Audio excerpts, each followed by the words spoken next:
Bonjour à tous. La France subit une attaque virale, une épidémie de coronavirus 19 qui fait hélas très peu de morts par rapport à la grippe et au tabagisme. La grippe est rentable par son vaccin, le tabac par les taxes et le coronavirus, lui, il n'est pas du tout rentable. Il a même fait chuter toutes les bourses et le capitalisme. C'est pour ça qu'il faut le combattre. À cause de lui, on perd des sous. Le Covid-19 augmente nos dépenses hospitalières alors qu'on avait tout fait pour réduire ces dépenses. Pour cela, on avait gazé les infirmières, on avait gazé le personnel soignant, les pompiers, les gilets jaunes, etc. Tous ceux qui revendiquaient quelque chose. Le prix d'un jet de gaz comparé au coût d'un malade ou d'un respirateur, c'est dérisoire.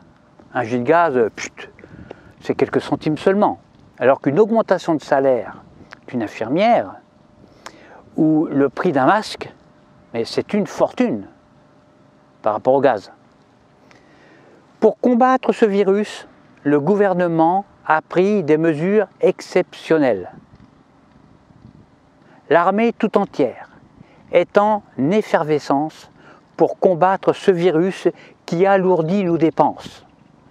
Pour terrasser ce virus coûteux, nous avons mobilisé des soldats farouches armés jusqu'aux dents, des avions de combat, Mistral, nos plus gros navires de guerre dont le porte-hélicoptère amphibie Le Tonnerre, capable, écoutez bien, de détruire à lui seul n'importe quel ennemi visible, invisible, dont justement le Covid-19. En pleine tempête épidémique, une noria d'hélicoptères ont ainsi réussi à dispatcher 4 malades aux 4 coins de la France dans différentes unités secrètes de soins intensifs. Toute notre structure ferroviaire, dont les TGV sont réquisitionnés, chargés de soldats et de soignants pour transporter nos victimes d'un point A vers un point B, tenus secrets afin de tromper l'ennemi invisible. Nos sous-marins nucléaires attendent sous l'eau les ordres du chef de nos armées, le président de la République. C'est un grand chef de guerre, celui-là, un génie. C'est le plus décoré en termes de ridicule. Quand je pense que des inconscients voulaient démilitariser la planète et notamment alléger notre arsenal nucléaire, ils sont fous. Si cela eût été le cas, nous serions actuellement complètement démunis face à cet ennemi redoutable. Selon un sondage de nos experts, les morts des 2 dernières guerres mondiales sont vraiment heureux d'être morts parce qu'ils n'aimeraient pas vivre, selon eux, selon ces morts, cette guerre meurtrière que nous traversons aujourd'hui. Un nazi, comparé au Covid-19, c'est un agneau innocent qui fait encore pipi dans ses langes, qui demande le biberon. Ce virus s'attaque essentiellement aux personnes âgées, c'est un lâche, dont certaines perdent la vie. Une étude anglo-américaine a été faite sur 644 personnes âgées. Alors à la question « Souhaitez-vous encore vivre ?» Elles ont toutes répondu « oui », à l'exception de 5 personnes âgées qui n'ont pas répondu au questionnaire, pourtant clair, il n'y avait que 2 cases à cocher, oui ou non. En fait, elles étaient déjà décédées durant l'enquête, malgré toutes les tentatives pour les ramener à la vie, parce qu'on voulait qu'elles répondent au questionnaire. Mais selon nos experts, et après autopsie, ces 5 personnes âgées auraient répondu aussi oui à la question « Voulez-vous encore vivre ?» Les personnes âgées trouvent évidemment injuste, c'est vrai ça, qu'elles soient en majorité la cible de ce virus mortel, alors que sous une république digne de ce nom, on n'est pas dans une république bananière là, et selon le principe de l'égalité pour tous, le virus devrait s'attaquer et tuer autant de vieux que de jeunes. Ce n'est pas le cas. Une personne très âgée est souvent à la fois âgée et malade. Or, si en plus elle décède à cause du virus, c'est en quelque sorte une triple peine. C'est inacceptable, évidemment d'un point de vue démocratique, je parle. Ensuite, il y a une deuxième mesure qui était prise. Nous avons décidé de confiner les 67 millions de moutons de Français. Alors, dans un premier temps, on a décidé d'interdire tout regroupement de 1000 personnes, il a fallu conditionner, hein. Ensuite on est descendu à 100 personnes, puis à 10, puis à 2, et une seule personne maintenant. Être seul est désormais interdit, sauf si on a une dérogation écrite bien sûr.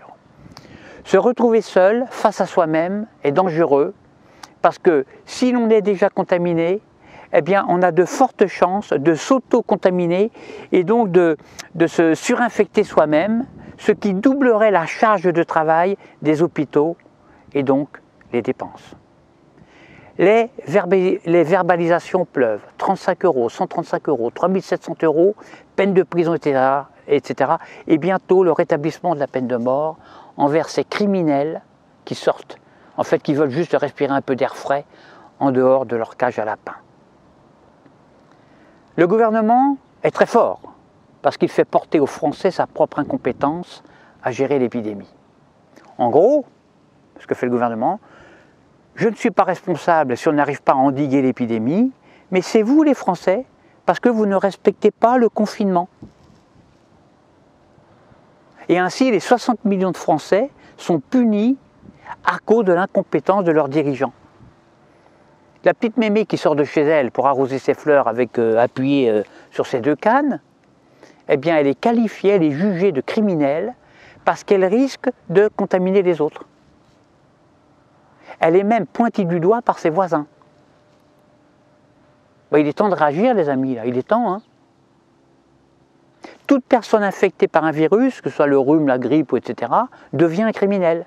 Ça veut dire que si la mamie du petit Lulu de 7 ans, par exemple, meurt, eh bien, il faudra condamner à mort le petit Lulu, parce qu'il a contaminé sa mamie. Et s'il n'est pas condamné, ben, le petit Lulu, plus tard, il se reprochera toute sa vie d'avoir assassiné sa mamie par contamination. On est en train de créer là une génération de névrosés. Alors quand je vois l'état de soumission dans lequel les Français ont sombré, ben, franchement j'ai envie de les insulter, j'ai envie de gueuler moi, hein. J'ai envie de nous insulter. Bon, je ne vais pas le faire, mais quand même, les Français sont devenus des larves, pires que des moutons, des crétins, des esclaves, des abrutis. Bon, je ne vais pas les insulter, puisque moi-même je suis français. Les Français sont courageux en fait. Ils sont fiers, ils sont libres, ce sont des nobles combattants. C'est eux qui ont fait la Révolution française. Les Français, ce n'est pas des moutons. Ils ont au contraire un grand sens du confinement.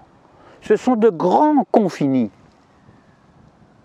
Le gouvernement a ensuite encouragé les prisonniers français à applaudir les infirmières tous les soirs à 20 h.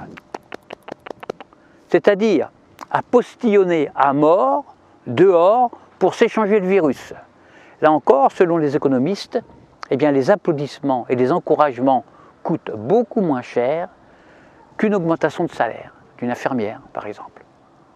Au même titre que le gaz, dont raffolent les infirmières, les gilets jaunes et l'ensemble des contestataires. Alors moi, quand je serai élu président en 2022, puisque je me présente, je rétablirai la peine de mort pour tous ceux qui contaminent les autres. Alors, non seulement avec ce Covid-19, mais j'étendrai cette mesure à tous les virus, dont celui de la grippe, qui lui est plus mortel. Si on confine à cause du Covid-19, on doit aussi confiner les gens à cause de la grippe plus meurtrière que le Covid-19. Moi, j'ai encore vu tout à l'heure un gamin de 5 ans qui joue au foot dans son appartement de 15 mètres carrés. Fenêtre ouverte. Alors c'est bien de jouer au foot, hein, et de marquer des buts, ça c'est bien, c'est très bien, il faut continuer. Mais le ballon, il est passé par la fenêtre.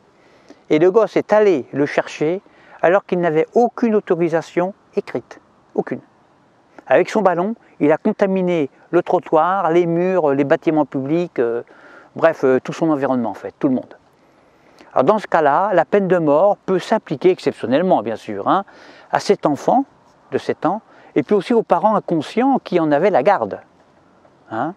Alors bien sûr, je conseille à tout le monde de rester confiné, de bien vous laver les mains, hein, de continuer à jouer au foot, de marquer des buts, de vous informer à la télévision, d'information continue, mais de grâce, mais fermez les fenêtres.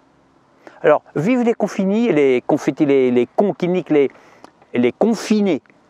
vive les confinés. Alors maintenant, on va parler des bienfaits de ce virus, parce qu'il faut aussi être positif.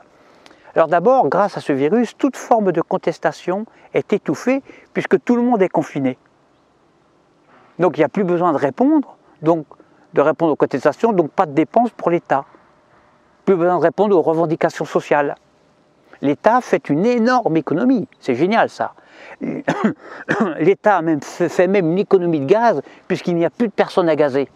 Alors cela dit, quand on bloque la soupape de sécurité d'une cocotte minute qui est sous pression, bon bah, tôt ou tard, elle va exploser, hein, ça pète. Hein. Et puis là, peut-être qu'il faudra rendre des comptes. Ça ne me concerne pas, moi, je me lave les mains. Hein. Ensuite, deuxièmement, grâce à cette crise sanitaire, on peut étudier en direct, au jour le jour, comment se fabrique et évolue une psychose collective, une panpsychose étendue à l'échelle planétaire. Ça, c'est passionnant. Alors, il y a les sociologues, en ce moment, qui se régalent. On n'a jamais vu ça depuis l'histoire de l'humanité. Ça ne s'est jamais vu, c'est la première fois. Avec cette épidémie, cette pandémie, on a réussi à terroriser le monde entier, à confiner tout le monde, à soumettre les plus rebelles et à provoquer un crash économique planétaire faisant plus de morts que l'épidémie elle-même. Parce qu'il y aura le chômage, etc. Ça va être terrible. Maintenant, bonne nouvelle. Grâce à cette pandémie de coronavirus, eh bien, un monde meilleur va renaître. Plus intelligent, plus sage, plus bienveillant, et sans la course vers toujours plus d'argent au détriment de notre humanité. J'y crois. Hein. Alors les humains vont comprendre que vivre, c'est prendre le risque de mourir un jour, de mourir d'infection ou d'autre chose, peu importe. Moi je sors dans la nature, je prends le risque de faire une chute de vélo, d'avaler un frelon qui m'étouffe, de me faire attaquer par un chien ou mordre par un serpent, me faire charger par un sanglier, de faire un malaise, ou pire, de tomber sur une féministe bitophobe, etc. Ça c'est la vie. La vie est belle précisément parce qu'elle est dangereuse, parce qu'il y a des risques. Le mort, c'est celui qui vit confiné dans un trou à rats, dans les ténèbres, dans l'obscurité. Le vivant, au contraire, c'est celui qui s'indigne, qui manifeste, qui se révolte. Le seul virus au monde qui doit vous faire peur, parce qu'il est mortel celui-là, le premier symptôme, c'est l'engourdissement du cerveau qui mène inexorablement à une mort lente et certaine. Eh bien, le seul virus qui doit vous faire peur, c'est le virus de la peur. Alors, à bientôt pour une prochaine vidéo. Vous pensez à vous abonner, à cliquer sur la cloche, etc. pour être prévenu de la sortie des vidéos. Et notez que je suis le seul candidat déclaré actuellement à la prochaine élection présidentielle. À bientôt.